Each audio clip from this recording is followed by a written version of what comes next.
film with friends, missing VHS videotape repeating. Welcome back, family, crew, creeps and peeps. Today we're looking at The Hills Have Eyes Part 2, sort of.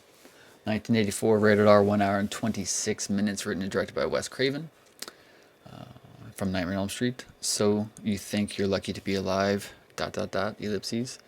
A little bit of sticker residue there. This is previously a used copy from a rental store, I would presume.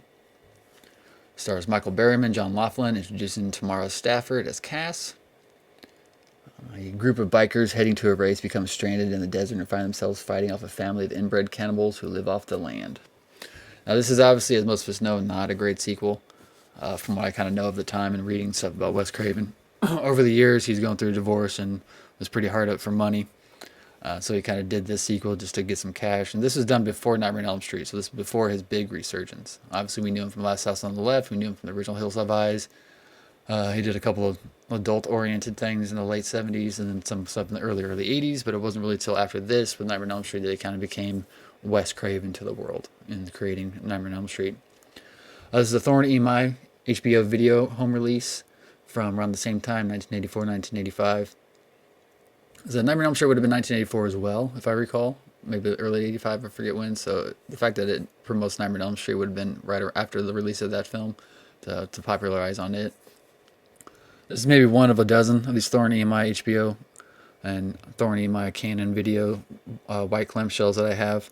This one I got off eBay with a bunch of other horror movies. It came in a lot, and I primarily got it to get this one and maybe one other tape that was in there. The rest were just kind of okay films, but I really wanted this one. I wanted the other one. I got it for like $20. Free shipping is a really good deal because I know these Thorn EMIs go for more than that. The catch is, when I got it and opened it up,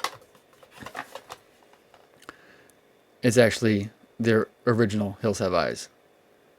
It's not the sequel. At least according to that. You know what? I maybe should pop it in and actually look at it, but I'm pretty sure it's... Yeah, because down here, Hills Have Eyes.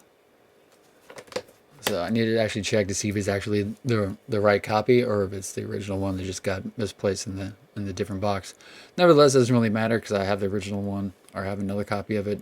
I just kind of really wanted the HBO Thorn EMI white clamshell. More of a, obviously, a conversation piece, or more so just to go on the shelf with everything else. Let me know you guys' thoughts on the Hills Have Eyes Part 2. I like the original one a lot. I think the remake of the original is actually really solid and stays true to the original. This one's not so much. It's a good sequel, but it's better than the sequel to the remake, if that makes sense. As always, leave your thoughts in the comments below, what you think of this movie. Michael Berryman, of course, is always great. Too bad he was cut out as the Skull Cowboy and the Crow. Like, comment, share, subscribe, and I will see you in the next one. Peace.